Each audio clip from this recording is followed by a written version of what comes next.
The first time Dr. Elias Montgomery encountered the Blackwood children was on a bitter January morning in 1861. The wind howled across the Missouri plains, carrying with it the scent of snow and something else, something primal that raised the hairs on the back of his neck as he approached the isolated farmhouse. It stood alone against the gray sky, weathered clapboards the color of old bone, chimney smoke rising like a phantom into the winter air. The doctor had received an urgent summons from Jacob Blackwood, a reclusive farmer who had settled in Hawthorne County some 15 years prior. The message, delivered by a trembling farmhand, spoke of a difficult birth, the 19th child to be born to the Blackwood family, but mentioned complications that required immediate medical attention. What Dr. Montgomery found inside that house would haunt him for the remainder of his days. The interior of the Blackwood home was unexpectedly warm, lit by oil lamps that cast long shadows across walls covered with crude drawings, renderings of forests, animals, and human figures with strangely elongated limbs. A woman's labored breathing drew him to the back bedroom, where Catherine Blackwood lay on a blood-soaked mattress, her face ashen, her eyes wild with fear and exhaustion. "She's been like this for 2 days," Jacob Blackwood whispered, his weathered face betraying no emotion. "The others were easier. This one fights." Dr. Montgomery approached the bed, medical bag in hand. Catherine Blackwood's eyes fixed upon him, amber-colored irises that seemed to catch the lamplight, like those of a predator in the night. As she shifted, her nightgown fell away from her shoulder, revealing a patch of fine, downy fur that covered her collarbone and disappeared beneath the fabric. "How long has she had this condition?" "Dr. Montgomery asked, struggling to maintain his professional composure. Jacob Blackwood's voice was flat. "Since before our wedding. It grows thicker with each birth." The doctor nodded, attempting to hide his shock as he turned his attention to delivering the child. What emerged into his waiting hands defied all medical understanding. The infant girl arrived with a full head of dark hair that extended down her spine, tiny fingers tipped with nail beds that curved like claws, and the same amber eyes as her mother, eyes that seemed impossibly alert for a newborn. When the child drew her first breath, the sound that escaped her lips was not the cry of a human infant, but a high-pitched howl that echoed through the farmhouse.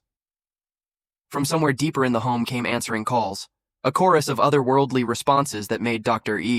Montgomery's blood run cold. "The others," Jacob explained calmly, as if discussing nothing more remarkable than the weather. "They always know when a new one arrives." Dr. Montgomery completed his work in stunned silence, cleaning the infant and ensuring Catherine's bleeding had subsided. As he prepared to leave, Jacob Blackwood placed a heavy hand on his shoulder. "You'll want to see them," he said. It was not a question. "You'll need to understand what we've been blessed with." The central room of the house had filled with children while the doctor worked, 18 of them, ranging in age from what appeared to be 14 years down to toddlers. They moved with an uncanny grace, their bodies lithe and powerful. Some displayed patches of fine fur on their arms or necks, while others had elongated canine teeth visible when they parted their lips in curious smiles. All possessed the same amber eyes, shining with intelligence that seemed both human and something else entirely. "My firstborn, Samuel," Jacob said, indicating a teenage boy whose arms were covered in a dark pelt from elbow to wrist. The boy nodded solemnly. "He can run 40 miles without tiring. Caught a deer with his bare hands last autumn." The doctor's scientific mind reeled, grasping for rational explanation. Atavism, some unknown genetic disorder, perhaps even a form of hypertrichosis, but none could account for what stood before him. Children who seemed to embody aspects of the wild predators that roamed the Missouri wilderness. "They're healthy," Jacob continued, "strong, clever. The Lord has blessed our family with gifts others would not understand." As the weight of what he was witnessing settled upon him, Dr. Montgomery became aware that the children had formed a circle around him, not threatening, but evaluating, like a pack assessing a stranger who had wandered into their territory. "No one outside this valley knows," Jacob said, his voice dropping to a near whisper. "No one can know. You understand this, Doctor?" Dr. Montgomery found himself nodding, though a voice in the back of his mind screamed of scientific impossibility. He had heard rumors, of course. All of Hawthorne County whispered about the strange Blackwood family who never attended church, whose children were educated at home, who appeared in town only when absolutely necessary. But rumors were a far cry from the reality that stood before him. "How?" he managed to ask. "How is this possible?" Jacob Blackwood's weathered face cracked into a smile that never reached his eyes. My wife's people came from the deep forests of Europe. Old bloodlines carry old secrets, Doctor. Some families bear the mark of their ancestors more strongly than others. As Dr. Montgomery prepared to take his leave, young Samuel approached him, moving with the silent grace of a predator. He pressed something into the doctor's hand, a carved wooden figure of a wolf. "For protection on your journey home," the boy said, his voice breaking between the registers of childhood and adulthood. "The forests have ears, and winter makes everything hungry." The doctor clutched the carving as he mounted his horse, feeling the eyes of the entire Blackwood family following him from the windows and doorway of their isolated home. As he rode away, a howl rose from behind him. Not the call of a wolf from the surrounding wilderness, but the unified voices of the children, bidding him farewell in their own primal language. The wind carried snowflakes that stung Dr. Montgomery's face as he urged his horse to a gallop. In his saddlebag, his journal waited for an entry that he knew no one would ever believe. Check if you're already subscribed to this channel. Witnessing these forgotten American histories is the most powerful way to understand the shadows that still shape our present day. Catherine Blackwood had not always been Catherine Blackwood. Before her marriage to Jacob, she was Katerina Volkov, the last daughter of a family that had fled the dense forests of the Carpathian Mountains 2 generations earlier. Her grandfather had brought the family to America in 1796, seeking refuge from villagers who had begun to whisper about the Volkov children's strange abilities and appearance.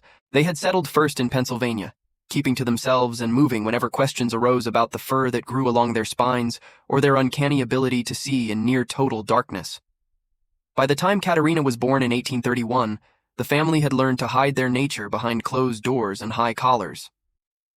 Jacob Blackwood met Katerina in 1845 when his wagon train passed through the small Ohio town where the Volkovs had established a temporary home.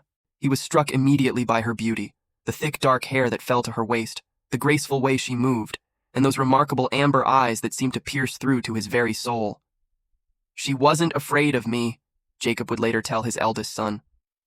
"First person in my life who looked at me and wasn't afraid." Jacob himself carried a darkness. The third son of a violent father, he had left his Kentucky home at 16 after nearly killing his sire in a dispute over a horse. He had worked his way west, his massive frame and taciturn nature making him both valuable as a laborer and unwelcome in polite society. By 25, his hands were calloused from work, his mind sharp but wary, and his heart sealed away from a world that had shown him little kindness. In Katerina, he recognized a fellow outsider. Their courtship was brief. Within 2 weeks of their first meeting, Jacob had asked her father for her hand. The elder Volkov, seeing in Jacob a man who would not be easily frightened by their family's peculiarities, gave his blessing with a warning. "Our blood runs wild, Mr. Blackwood. It will show itself in your children." Jacob took Katerina west, where land was cheap and neighbors distant. They settled in the remote southeastern corner of Missouri, in a valley sheltered by low mountains that reminded Katerina of her ancestral home. There they built a house with their own hands, its walls twice as thick as necessary to muffle sounds that might carry to unwanted ears. Samuel was born in the winter of 1846, arriving into the world with a dusting of dark hair along his shoulders and the amber eyes of his mother's people. By his first birthday, his uncanny strength was evident. He could pull himself up to stand before he could crawl, and his first steps were sure-footed and swift. The children came regularly after that, each birth easier than the last as if Katerina's body was designed for this purpose. Margaret in 1847, the twins James and John in 1849, Elizabeth in 1850, and so on until the house bulged with their offspring, each child bearing some mark of their maternal ancestry. Some, like Samuel, showed external signs: the fur, the elongated canines, the claw-like nails. Others bore more subtle traits: enhanced senses of smell or hearing, the ability to move with supernatural silence, or an instinctive understanding of animal behavior that bordered on communication. Jacob built additions to the house as the family grew, creating a compound that sprawled across their property. He constructed high fences, ostensibly to keep predators away from their livestock, but truly to contain his children's more exuberant expressions of their nature. The Blackwoods raised cattle and grew corn, selling enough at markets in neighboring counties to sustain themselves without inviting curious visitors. The children were educated at home, with Jacob teaching mathematics and carpentry, while Katerina instructed them in languages, English, Russian, and the old tongue that her grandmother had passed down, a language that seemed composed more of growls and soft vocal modulations than recognizable words. This ancient speech was reserved for family discussions, for moments of celebration or mourning, and for the moonlit nights when the family would slip into the surrounding forest to run as a pack beneath the stars. This was their greatest secret. Once each month, when the moon hung full and heavy in the sky, the Blackwoods would lock their doors, leave their human concerns behind, and surrender to the wild blood that flowed through their veins. In the dense forests of the Ozark foothills, they would run together, hunting small game, testing their strength against one another, and communing with a part of themselves that found no expression in daylight hours. Jacob alone remained fully human during these excursions, following his family on horseback, watching over them with a mixture of awe and fierce protectiveness. He had built a life around protecting their secret, understanding that the world would show no mercy to beings it could not categorize. His children were neither fully human nor animal, but something between, something ancient and powerful that modern society had forgotten could exist. By 1861, the Blackwood reputation in the surrounding communities had crystallized into a combination of respect and wariness. Jacob was known as a fair businessman, but not a friendly one. The children who occasionally accompanied him to town were viewed as oddly well-behaved, but disconcertingly intense. Local farmers noted that predators rarely troubled Blackwood livestock, and hunters reported that game animals seemed to avoid the boundaries of Blackwood property. Little did they know that the most efficient predators in the county resided within the walls of that remote farmhouse, bound together by blood and secrets, living by rules established over generations of careful survival. The night after Dr. Montgomery's visit, as the newest Blackwood child slept beside her exhausted mother, Jacob gathered his older children in the main room of the house. Samuel, now 14, and showing signs of the leadership that would one day be expected of him, sat at his father's right hand. "The doctor has seen us," Jacob said simply. "He knows." Margaret, 13 and the most human appearing of the children despite her heightened senses, looked troubled. "Will he tell others, father?" Jacob stroked his beard thoughtfully. "He is a man of science. He will be curious. Curiosity can be more dangerous than fear." "We should hunt him," suggested James, one of the 12-year-old twins, whose temperament had always been the most aggressive of the brood. His brother John nodded in agreement, a low growl rumbling in his chest. "No," Jacob said firmly. "We are not animals. We do not kill without necessity." Samuel's voice was thoughtful when he spoke, belying his youth. "We need to know what he writes in his journal, what he tells others. We need eyes in town." Jacob nodded slowly. "You're right, son. Tomorrow you and Margaret will accompany me to Hawthorne. It's time we learned more about the good doctor and made certain our family remains protected." As they spoke, the newest Blackwood child stirred in her cradle, her tiny form illuminated by moonlight streaming through the window. None of them could know that her birth, and Dr. Montgomery's discovery of their nature, would set in motion events that would test the foundations of the life Jacob had so carefully constructed for his extraordinary family. In the shadows beyond the lamplight, the younger children listened, their amber eyes reflecting the flames, their heightened senses absorbing every word and nuance of the discussion that would shape their future. Dr. Elias Montgomery's hand trembled as he dipped his pen into the inkwell. The hour was late, nearly midnight, but sleep eluded him. The events at the Blackwood farm replayed in his mind with unsettling clarity. The amber eyes of the children, the patches of fur, the howls that had answered the newborn's cry. Medical science offered no explanation for what he had witnessed. He had dedicated his life to rational inquiry. After graduating from Jefferson Medical College in Philadelphia, he had traveled west to establish a practice where physicians were scarce, bringing with him the latest scientific thinking. For 7 years, he had served Hawthorne County with steadfast commitment to observable facts and proven treatments. Now, those foundations were shaken. The leather-bound journal before him contained his most private scientific speculations, hypotheses too radical to share with his colleagues. He turned to a fresh page and began to write. January 15, 1861. Today I attended the birth of the 19th child of Jacob and Catherine Blackwood. The infant displayed physical anomalies consistent with those I observed in her siblings: dermal hyperpigmentation, excessive hirsutism, abnormal dentition, and ocular characteristics reminiscent of certain canid species. These traits appear to be inherited from the maternal line. Possible explanations: 1. A heretofore undocumented genetic disorder. 2. Environmental factors affecting fetal development. 3. Some form of mass hysteria causing me to perceive normal variations as extraordinary. He paused, the last explanation ringing hollow even as he wrote it. He had touched the infant's fur with his own hands, heard the inhuman sounds that emerged from her tiny throat. This was no delusion. 4. Atavism, the reemergence of ancestral traits long dormant in human physiology. The pen hovered over the paper as a more disturbing thought formed in his mind, one that challenged the very classifications of species he had studied. With reluctance, he added, 5. Evidence of interbreeding between humans and animals in the distant past, producing hybrid traits that occasionally resurface in isolated bloodlines. The doctor closed the journal with a sharp snap and rubbed his eyes. Such speculation bordered on scientific heresy, yet he could not dismiss it entirely. The Blackwood children seemed to exist in defiance of natural law as he understood it. "What a thing you've shown me, Jacob Blackwood," he murmured to the empty room. "What am I to do with this knowledge?" Sleep, when it finally came, was filled with dreams of amber eyes watching from the darkness. In the days that followed, Dr. Montgomery found himself drawn into what became a private obsession.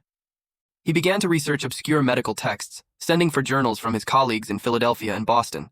He scoured accounts of wild children found in European forests, tribal legends of human-animal transformations, and historical records of families with unusual inherited traits. His search led him to the county records office, where he requested information on the Blackwood family's arrival in the area. The clerk, a thin man named Phillips who doubled as the local postmaster, raised an eyebrow at the inquiry. "Peculiar folks, those Blackwoods," Phillips commented as he retrieved a ledger.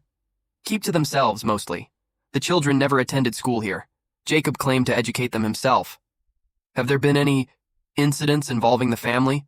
Dr. Montgomery asked carefully. Phillips hesitated. "Nothing official. Rumors, of course. Livestock gone missing near their property. Strange noises in the night. Hunter named Willard claimed he saw something in the woods during last November's full moon, something running on all fours that he swore wasn't animal nor man. But Willard drinks, so—" He shrugged dismissively. The record showed that Jacob Blackwood had purchased 200 acres in 1845, paying in gold coins. His wife was listed as Catherine, originally from Ohio. No further details were provided. As the doctor left the records office, he noticed a familiar wagon in front of the general store. His heart quickened as he recognized Jacob Blackwood's tall figure inside, accompanied by his eldest son Samuel and a girl who must be the second-born, Margaret. Making a decision that felt both foolish and necessary, Dr. Montgomery entered the store. Jacob Blackwood looked up immediately, his expression unreadable. Samuel's nostrils flared subtly, and the doctor was struck by the sudden certainty that the boy had caught his scent before he'd even opened the door. "Dr. Montgomery," Jacob acknowledged with a nod. "My wife and daughter are recovering well. Thank you for asking." The formality was jarring. The doctor had not yet spoken a word. Margaret, a slender girl whose only visible unusual feature was her amber eyes, studied him with unsettling intensity. "I'm pleased to hear it, Doctor," Montgomery replied, struggling to maintain his professional demeanor. "I must admit, Mr. Blackwood, I've been reflecting on my visit. Your family presents certain medical curiosities that have captured my professional interest. Leave a comment below describing the moment when you felt that primal instinct rise within yourself. That animal awareness that made you freeze, sensing danger before you could see it. We've all felt that ancient part of ourselves awaken at least once." Jacob's expression hardened. "We value our privacy, Doctor. Catherine's people have faced persecution for their differences in the past. I assure you my interest is purely scientific. Perhaps I might visit again.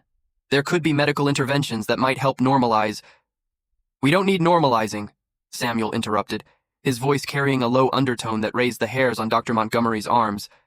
"We are as we were meant to be." Jacob placed a warning hand on his son's shoulder. "What Samuel means, Doctor, is that we've lived with our family's unique constitution for generations. We're healthy and strong." His voice lowered. "And we prefer to remain unremarkable in the eyes of the wider world." The threat was implicit, but unmistakable. Dr. Montgomery nodded slowly. "Of course. Doctor-patient confidentiality is sacred to me. I merely thought—" "Your thoughts would be better directed elsewhere," Jacob said firmly. "Good day, Doctor." The Blackwoods completed their purchases quickly. Flour, coffee, ammunition, and several books that the doctor noted with surprise were advanced texts on biology and chemistry. As they left, Margaret turned back briefly, her gaze meeting his with an expression that seemed almost pleading before she followed her father and brother out. That evening, as Dr. Montgomery sat in his office recording patient notes, a soft scratch at his window startled him. Opening the curtain, he found himself face to face with Samuel Blackwood, perched impossibly on the narrow ledge 3 stories above the street. "Jesus Christ," the doctor gasped, stumbling backward as the boy slipped silently into the room. You've been asking questions about us, Samuel said without preamble. In the confines of the office, the boy's presence seemed larger, more primal. The fur on his forearms caught the lamplight, and his teeth, sharper than any human's should be, gleamed when he spoke. Scientific curiosity, Dr. Montgomery managed to say. I assure you, I've told no one. Not yet, Samuel corrected. But you want to. I can smell it on you, the excitement of discovery. He moved closer, his movements fluid and predatory. My father believes in giving people chances to make the right choice. He believes in the goodness of ordinary men. He picked up the doctor's journal from the desk, flipping to the pages containing observations about the Blackwood family. I'm not as trusting. What are you? The question escaped before Dr. Montgomery could stop himself. Samuel's amber eyes reflected the lamplight. We are the old blood, before cities, before your kind forgot that you too came from the darkness of the forest. He closed the journal and set it down carefully. My sister Margaret believes you could be an ally, that your medical knowledge might help us understand ourselves better. She asked me to speak with you before... He left the sentence unfinished. Before what? Before the family decides you're a threat that can't be allowed to remain. Samuel's tone was matter-of-fact, as if discussing the weather rather than what sounded unmistakably like a death threat. Dr. Montgomery sank into his chair. What does Margaret propose? An exchange. Your silence and occasional medical assistance when needed, in return for the opportunity to study us, discreetly under our terms. Samuel's head tilted, an animalistic gesture of evaluation. You would never be able to publish your findings, never share what you learn, but you would know things no other man of science has ever known. The offer hung in the air between them, tantalizing, dangerous, and possibly his only option for survival. The rational part of the doctor's mind screamed warnings about making deals with creatures he didn't understand, while the scientist in him burned with curiosity about the evolutionary implications of the Blackwood family. If I refuse? Samuel moved to the window in one fluid motion. Then burn that journal, leave Hawthorne County, and never speak of us again. That would be my father's mercy. His expression darkened. My brothers James and John suggested a simpler solution. They're young and impulsive, but not without influence in family decisions. The threat couldn't have been clearer. Dr. Montgomery took a deep breath, weighing impossible options. Tell Margaret I'm interested in her proposal. I'll need to consider the terms carefully. Samuel nodded once. She'll contact you.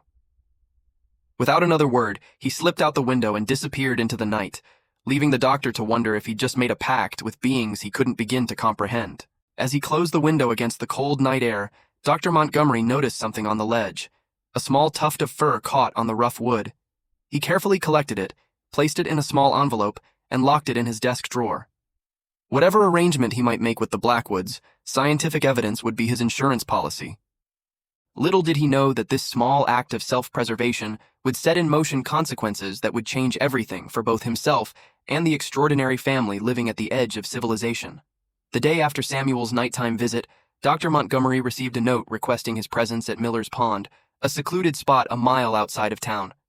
The handwriting was surprisingly elegant, signed simply with the initial M.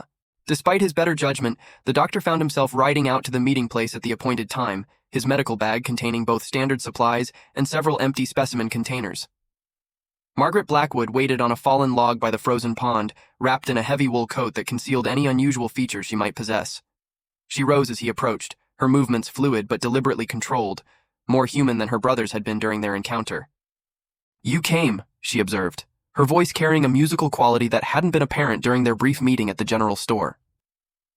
Your brother's persuasion was quite effective, Dr. Montgomery replied dryly, dismounting his horse. Though I admit scientific curiosity plays its part as well. Margaret's amber eyes studied him. She was perhaps 13, but carried herself with the poise of someone much older. My family is divided about you, Dr. Montgomery. Father believes you could betray us out of fear. The twins think you'll betray us out of ambition. Samuel is undecided. And what do you believe? A smile touched her lips, revealing teeth that were only slightly sharper than normal. I believe knowledge is worth certain risks.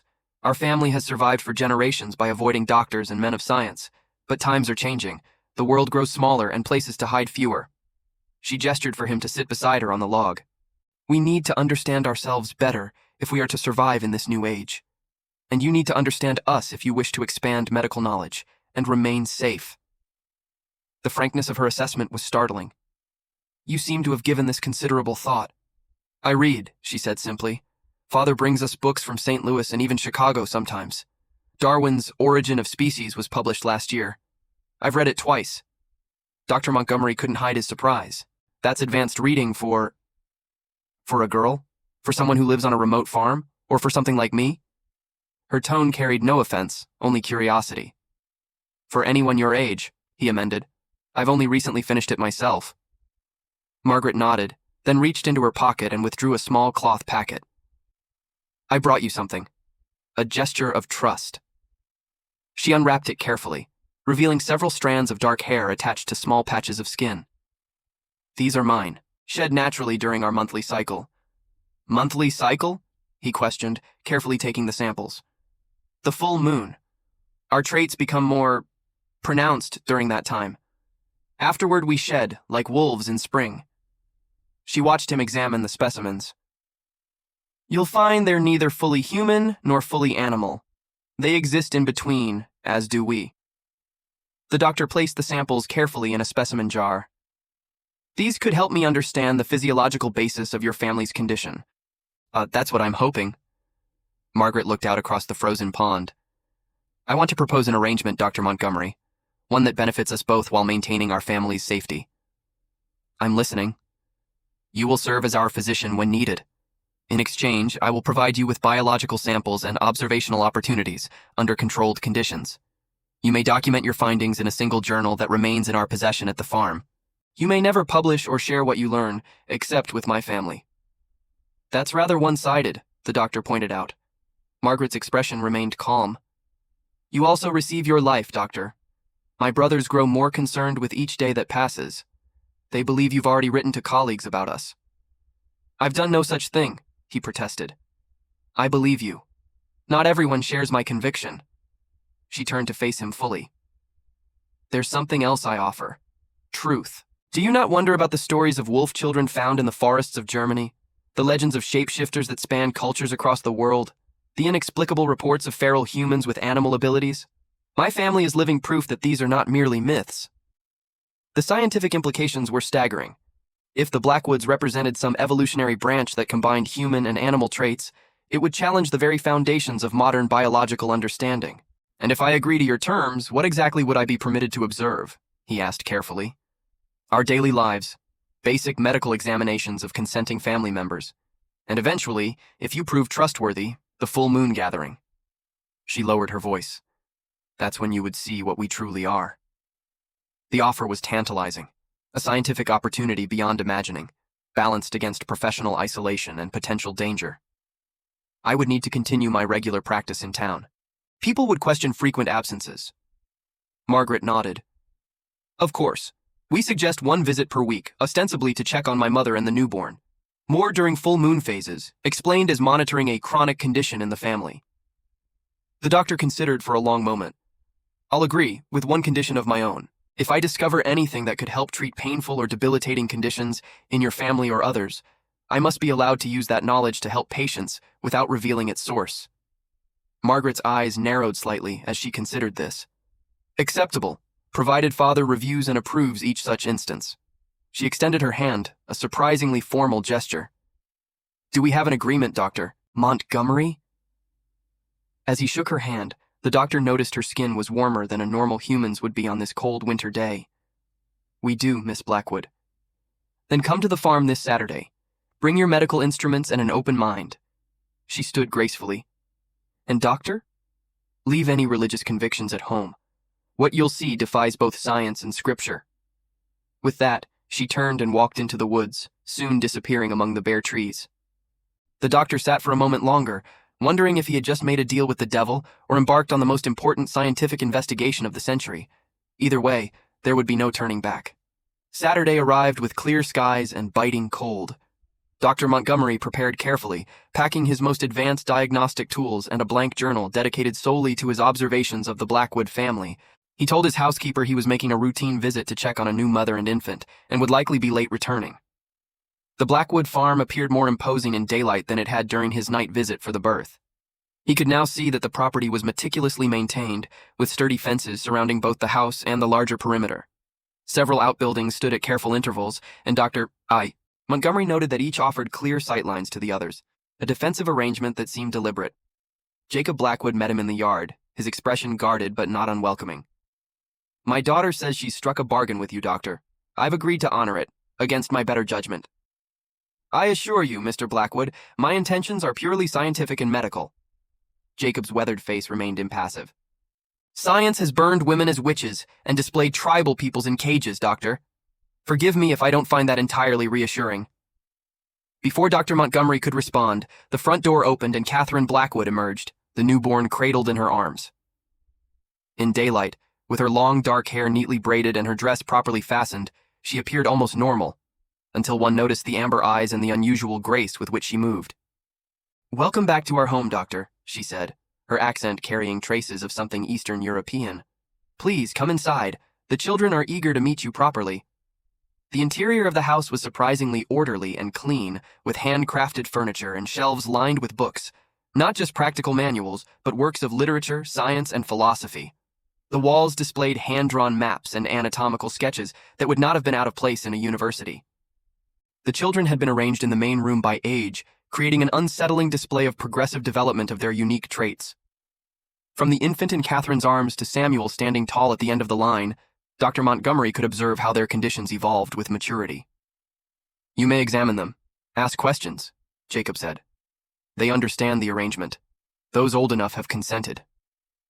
For the next 3 hours, Dr. Montgomery conducted the most extraordinary medical examinations of his career.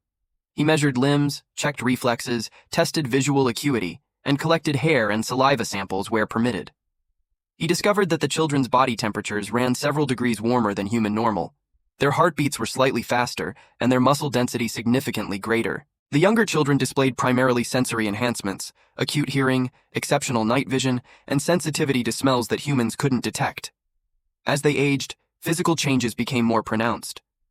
12-year-old twins James and John had begun developing retractable claw-like nails and patches of dense fur along their spines and forearms.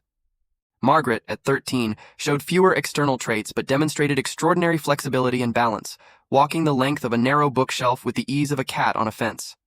Samuel, the eldest at 14, displayed the most pronounced characteristics.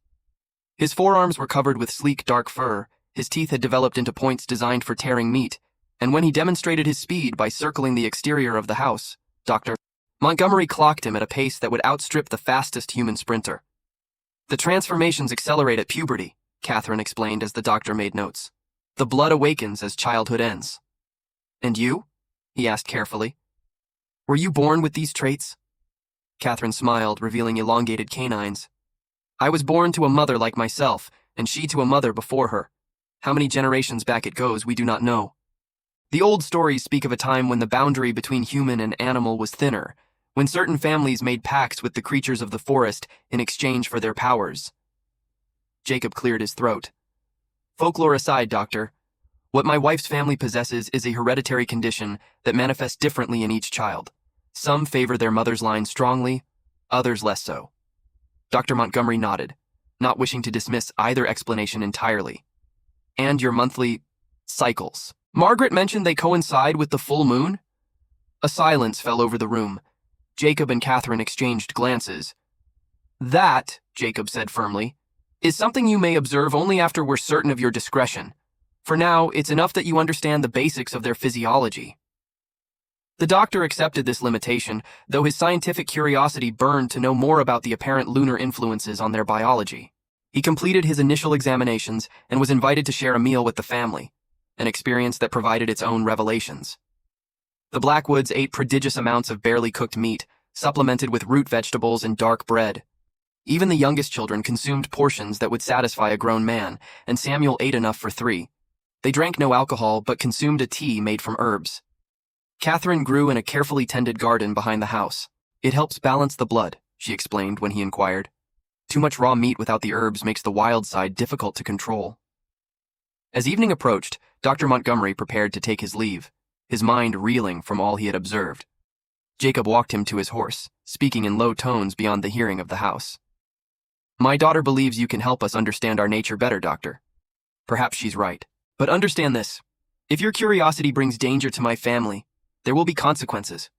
We've moved before when necessary. We can disappear into the wilderness where no man would find us. His eyes, brown unlike his children's amber, were deadly serious. Or we can ensure that threats disappear instead. I understand, Dr. Montgomery replied, recognizing the warning for what it was. I'll return next Saturday, if that's acceptable. Jacob nodded. Margaret will continue as your primary contact. She has the best judgment among my children when it comes to dealing with your kind.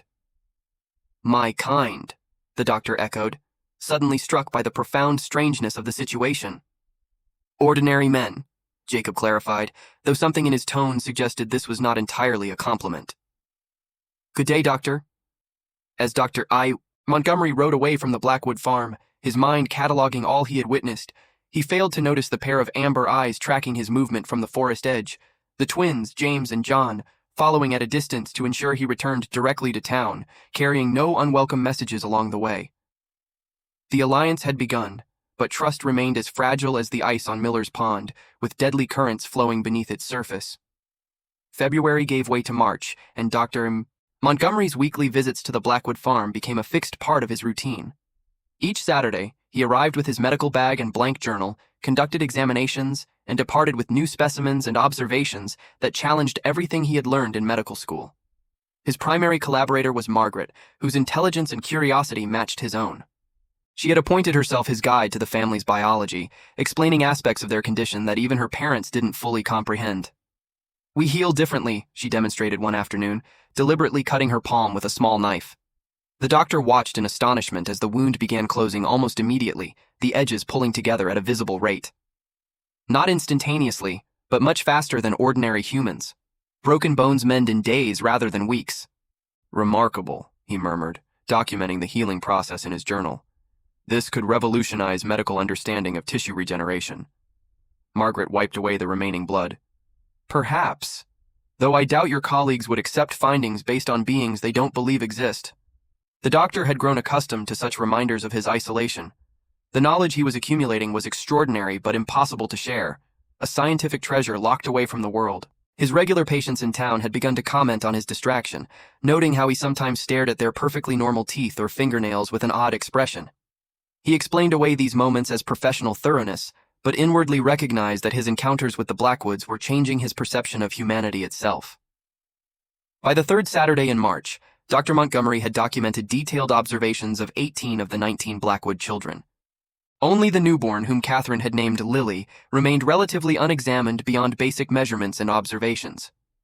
She's changing more rapidly than the others did, Catherine confided as she unwrapped the infant for his examination. Look. Lily, now 2 months old, had developed a fine layer of dark fur along her back and shoulders, a trait that had taken nearly a year to appear in the older children. Has this happened before? The doctor asked, carefully measuring the extent of the fur growth. Catherine shook her head. Each child has been a little different, but Lily is accelerated. She already responds to the call. The call? Catherine hesitated. The howl. When the older ones call to each other in the woods, she answers. None of the others could vocalize that way before 6 months. Dr. Montgomery made careful notes. Could environmental factors be influencing her development? Something in your diet, perhaps, or... It's the land, Jacob interrupted from the doorway, his expression somber. This valley is changing her, changing all of us. The doctor looked up, startled by both Jacob's sudden appearance and his statement. I don't understand. Jacob entered the room fully, closing the door behind him. When we settled here 15 years ago, this was just land, fertile soil, good water, plenty of game. But my wife's people have always believed that certain places have power, that the earth itself can affect the blood. He looked down at the infant, whose amber eyes tracked his movement with unusual focus. After Samuel was born, Catherine's transformation during the full moon grew stronger. With each child, the changes became more pronounced, in them and in her. Jacob, Catherine cautioned, a warning in her tone. He shook his head. He needs to know if he's to help us understand. Turning back to the doctor, he continued. 3 generations of Catherine's family lived in one place in the old country, a valley in the Carpathian Mountains. By the 3rd generation, children were being born with fur and fangs. They had to flee in the night when villagers came with torches. You believe the land somehow activates these traits? Dr. Montgomery asked skeptically. I believe there are forces science has yet to explain, Jacob replied. Whatever the cause, each child born here carries more of the old blood than the one before. Lily is the 19th child born on this land. The changes that took years in Samuel are happening to her in weeks. The doctor absorbed this information with scientific reservation but growing unease. Have you considered that this might be a natural progression of the condition?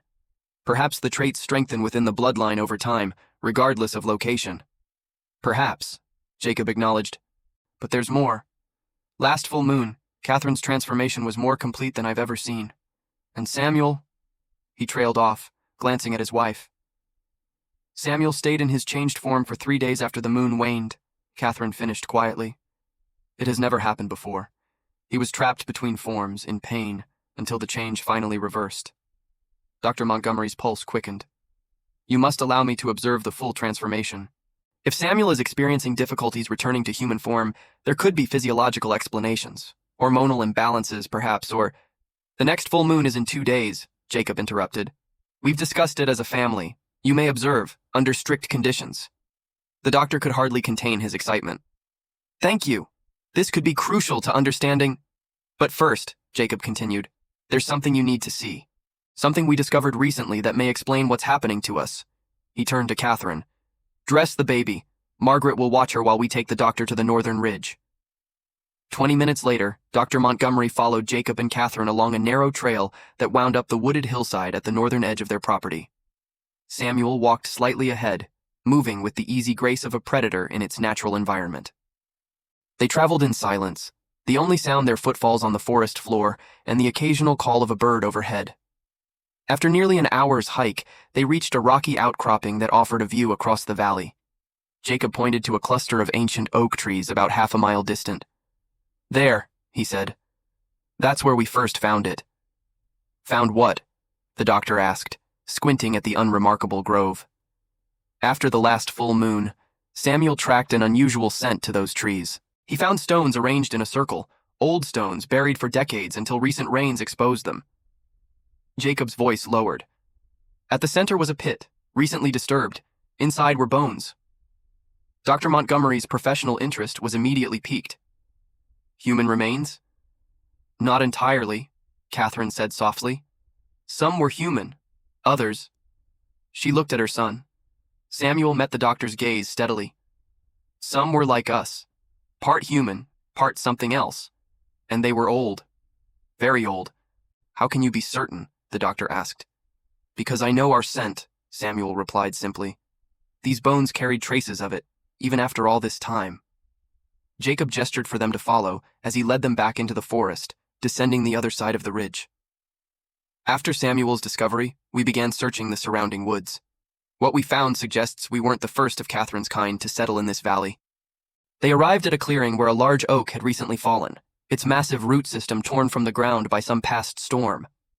In the cavity left behind, partially exposed bones were visible among the dirt and stones. We found 3 more sites like this, Jacob explained, as the doctor knelt to examine the remains, all containing the same mixture of human and other bones, all arranged in stone circles, all old. Dr. Montgomery carefully brushed dirt from what appeared to be a human femur, noting unusual ridges along the bone where muscle attachments would have been, ridges too pronounced for ordinary human anatomy. This is extraordinary, he murmured. These remains could be evidence of an unknown human subspecies, or proof that my family's condition has existed for generations before us, Catherine finished. And that others like us were drawn to this same valley, just as I felt drawn to settle here when Jacob and I were searching for land. The doctor looked up at her sharply. You felt drawn here? Specifically to this location? Catherine nodded slowly.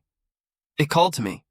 I told Jacob it reminded me of the stories my grandmother told of our ancestral home, but it was more than that. Something in my blood recognized this place. And now the land is changing our children, Jacob added grimly. Each generation becoming less human, more creature, Samuel struggling to change back, the baby developing too quickly. His weathered face showed deep concern. We fear what might happen during the coming full moon. Dr. Montgomery stood, brushing dirt from his knees as he processed this information. The scientific implications were staggering, but he forced himself to focus on the immediate medical concerns. I'll need to examine Samuel thoroughly before the full moon. If he's experiencing physiological changes that prevent transformation reversal, there might be interventions we could attempt. He turned to Catherine. And I should monitor you as well, to establish baselines before your transformation. After seeing these remains, do you still believe this is merely a medical condition, Doctor? Jacob asked quietly. Dr. Montgomery hesitated. I believe there are biological mechanisms behind your family's transformations, mechanisms science doesn't yet understand. Whether those mechanisms are influenced by geographical location, lunar cycles, or something else entirely remains to be seen. He gestured to the exposed bones. What's certain is that these remains deserve proper scientific examination. They could provide answers about your family's condition. No, Jacob said firmly. We didn't show you these sites so you could excavate them or bring others here. We showed you so you would understand what we fear, that this land has power over our blood, and that power is growing stronger with each child born, each full moon that passes. The doctor recognized the finality in Jacob's tone and nodded his acceptance, though the scientist in him ached at the lost opportunity. Then, let me at least help you understand what's happening to your family now. The full moon observations may provide insights that could help Samuel and potentially prevent similar issues with the younger children as they mature. As they made their way back toward the farmhouse, Dr. Montgomery's mind raced with possibilities. If the Blackwood's condition was indeed intensifying with each generation, what might Lily, the 19th child, eventually become? And if Samuel was struggling to return to human form, could the others eventually face the same challenge? Could they one day lose their humanity entirely? These questions weighed heavily as they descended from the ridge, the lengthening shadows of late afternoon stretching before them. In 2 days' time, the full moon would rise, and Dr. Montgomery would witness firsthand the transformation that defied medical science. A transformation that appeared to be evolving in ways that even the Blackwoods themselves couldn't predict. What none of them knew was that their carefully guarded secrets were already at risk. Back in town, a letter had arrived addressed to Dr. Montgomery from the University of Pennsylvania Medical School, responding to hair and skin samples he had sent weeks earlier. Samples taken not from a patient as he had claimed, but from the Blackwood children. The letter, sitting unopened in his office, contained analysis results that would change everything. The night of the full moon arrived clear and cold, a crystalline sky allowing the lunar light to pour undiluted over the Missouri landscape. Dr. Montgomery had spent the previous day examining Samuel, documenting physiological changes that defied medical understanding, elevated body temperature, pupils that had remained permanently elongated since the last transformation, and most concerning, patches of fur that had not receded as they normally did between lunar cycles. It's getting harder to change back, Samuel had explained, his voice carrying an undertone of distress despite his stoic expression, like swimming against a current that grows stronger each month. Now, as darkness fell, the doctor waited in a clearing a quarter-mile from the Blackwood house, a spot Jacob had designated as safe for observation. He had been instructed to remain within a small shelter constructed of thick logs, a structure that looked unsettlingly like a cage from the inside, though Jacob had described it as protection. Once the change begins, we operate on instinct more than reason, Jacob had warned as he led the doctor to the shelter earlier that evening. The younger ones particularly. This structure keeps you safe while allowing you to witness. The small openings are designed to let you see out without allowing anyone or anything to reach in. Dr. Montgomery now understood the necessity of these precautions. As the moon rose above the trees, the first howl split the night, a sound so primal it raised gooseflesh on his arms. It came from the direction of the Blackwood house, soon answered by another call, then another, until the woods echoed with their voices. Through one of the narrow viewing slots, the doctor watched as shadows emerged from the house, moving first on 2 legs, then dropping to all 4s as they reached the tree line. In the silver moonlight, he could make out their forms, not fully wolf, but certainly no longer human. They moved with fluid grace, their bodies covered in fur, limbs elongated yet powerful, faces transformed into something between human and canine. He recognized Samuel by size and coloration, the largest of the shapes, his dark fur catching the moonlight as he led the younger ones into the forest. The twins followed close behind, their movements perfectly synchronized. Even from a distance, the doctor could see that Samuel's transformation appeared more complete than the others, his form barely resembling the human boy at all.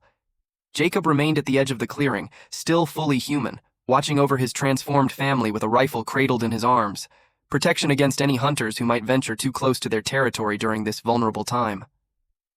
Catherine was nowhere to be seen, presumably having joined her children in the woods. For hours, Dr. Montgomery documented everything he observed, their hunting patterns, their communication through complex vocalizations, their obvious hierarchy with Samuel at the lead. They moved as a coordinated pack, bringing down a deer in a display of teamwork that was both beautiful and terrifying to witness. Near midnight, the doctor became aware of a presence approaching his shelter. A figure detached itself from the shadows, Catherine, in a form that walked upright but was undeniably no longer human. Her face had elongated into a muzzle, amber eyes now dominating her features. Fur covered her body, and her hands had transformed into something closer to paws, though still capable of manipulation. She approached the shelter cautiously, her movements deliberate as if fighting against instinct. When she spoke, her voice was a rasp, the words difficult to form with her transformed mouth. "Doctor, you see us now, what we truly are." Dr. Montgomery swallowed hard, forcing himself to observe with scientific detachment, despite the primitive fear her appearance triggered in him. "I see you, Mrs. Blackwood. Thank you for trusting me with this." She circled the shelter, scenting the air. "Samuel cannot change back easily now. The land, it pulls at our blood, makes the old ways stronger." Her transformed face couldn't express human emotions clearly, but the doctor sensed her worry. "Help us understand what's happening, before it's too late." "I'll do everything I can," he promised. "The samples I've collected, the observations, they might provide answers." Catherine's head tilted, a disturbingly canine gesture. "Samples? What samples have you taken from our home?" The doctor realized his mistake too late. He had never informed the Blackwoods about the hair and skin specimens he'd sent to his former colleagues at the university, a violation of their agreement that he had justified to himself as necessary for proper analysis. Before he could formulate a response, Catherine let out a low growl and darted away from the shelter, disappearing into the darkness with unnatural speed. Dr. Montgomery called after her, but his voice was lost in the night sounds of the forest. For the remainder of the night, the doctor saw no more of the Blackwoods up close, though he occasionally caught glimpses of their shadowy forms moving through the distant trees. As dawn approached, Jacob appeared at the shelter to release him, his expression grim. "Catherine told me what you admitted," he said without preamble. "You sent parts of my children to others." "Hair and skin samples only," Dr. Montgomery explained hastily. "Anonymized, with no indication of their source. I needed equipment and expertise. I don't have to properly analyze the cellular structures." Jacob's face hardened. "You betrayed our trust, endangered my family." "I've received no response yet," the doctor argued. "And when I do, it will come directly to me, with no connection to your family. The scientific insights could be invaluable for understanding Samuel's condition." "You should leave," Jacob said coldly. "Return to town. We'll send word when we've decided how to proceed." The doctor gathered his notes with shaking hands, aware that he'd jeopardized not only his unprecedented research opportunity, but potentially his safety as well. As Jacob escorted him to his horse, they passed Samuel, now returned to mostly human form, but visibly struggling. His limbs still bent at unusual angles, patches of fur still covering much of his body. His breathing labored as if the transformation back was incomplete or painful. "He needs medical attention," Dr. Montgomery insisted. "Let me help him." "You've done enough," Jacob replied. "Go." Upon returning to town, exhausted and troubled, Dr. Montgomery found the letter from the University of Pennsylvania waiting on his desk. He tore it open, hoping for insights that might help Samuel and possibly restore the Blackwoods' trust. The contents made his blood run cold.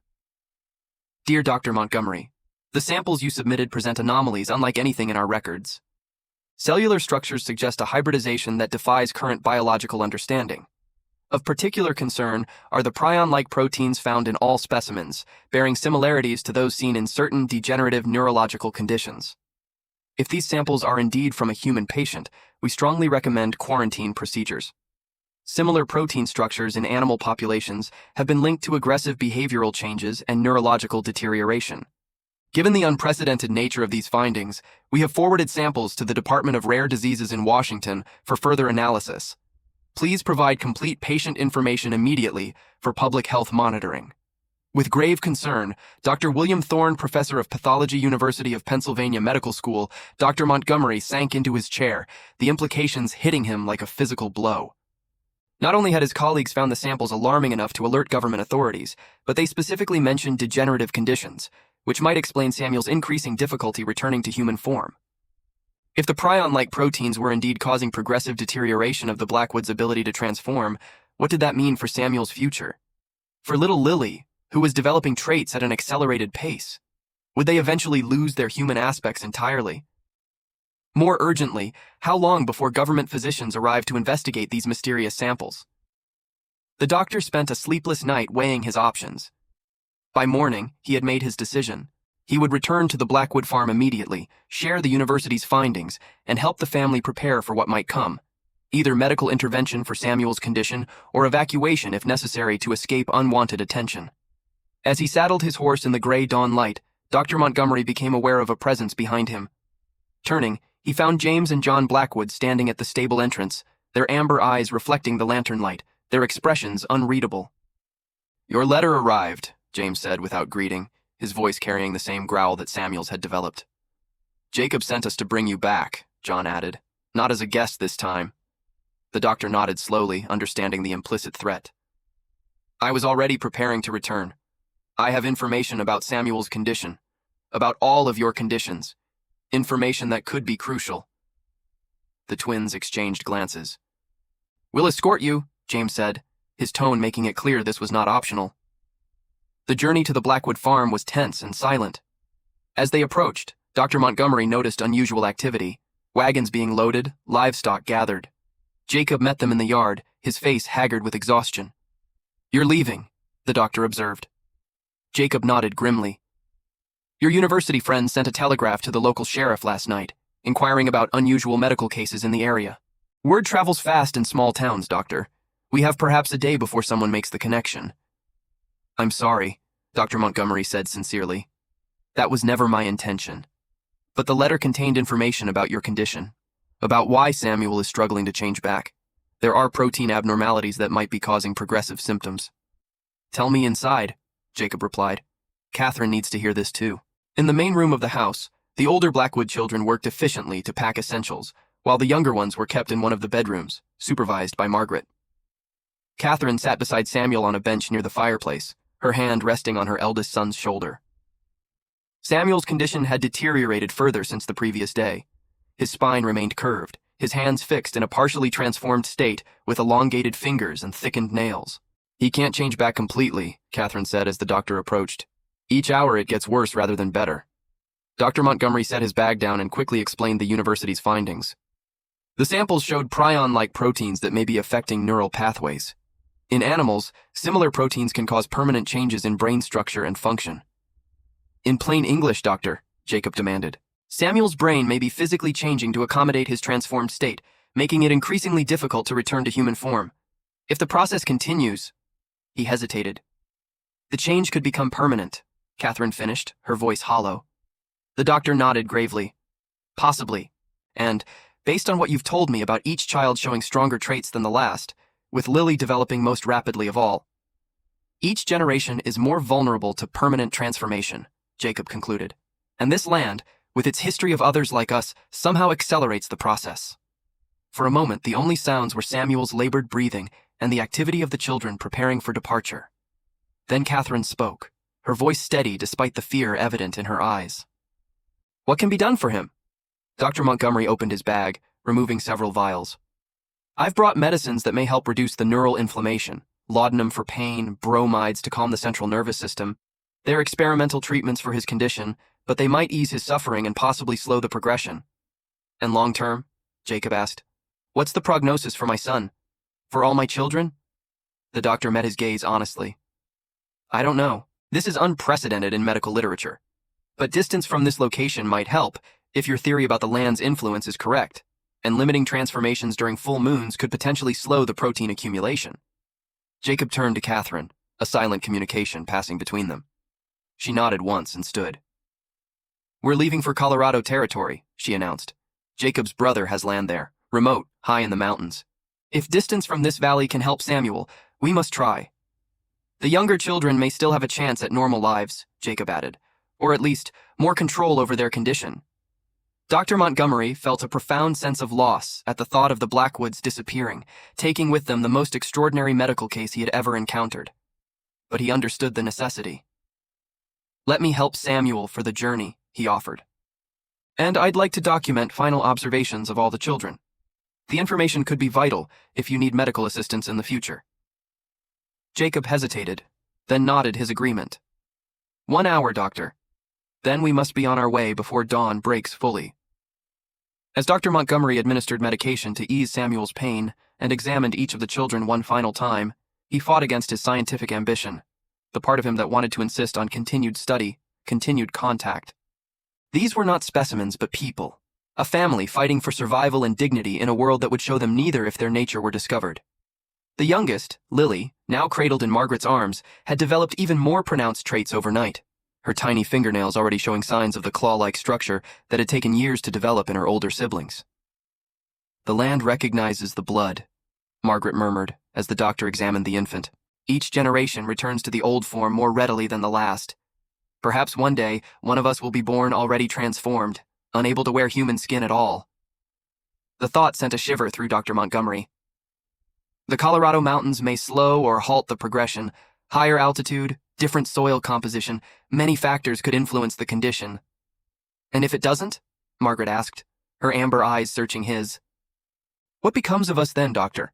A family no longer able to pass as human in a world growing smaller and less forgiving of differences? He had no answer for her. Instead, he pressed a small leather-bound journal into her hands. My complete observations and the university's analysis. I've added notes on treatments that might help Samuel and the others if symptoms progress. Find a doctor you can trust, if such exists where you're going. Margaret tucked the journal into her traveling bag. Thank you for trying to understand us, Dr. Montgomery. Few would have seen past their fear. As the Blackwoods completed their preparations and loaded the last of their possessions onto wagons, Dr. Montgomery stood with Jacob at the edge of the property, watching the sunrise illuminate the valley that had accelerated their transformation. What will you tell the authorities when they come asking questions? Jacob asked. That my patient samples were contaminated in transit, that my reports of unusual characteristics were exaggerated due to exhaustion and isolation. The doctor sighed. They'll believe a mistake more readily than the truth. Jacob offered his hand, a surprisingly conventional gesture from a man whose life had been anything but conventional. If Samuel improves, if we find a way to control these changes, perhaps our paths will cross again someday. I hope they do, Dr. Montgomery replied sincerely, clasping the offered hand. Your family has changed everything I thought I knew about human potential. As the Blackwood caravan departed, heading west toward an uncertain future, Dr. Montgomery remained at the edge of the property until they disappeared from sight.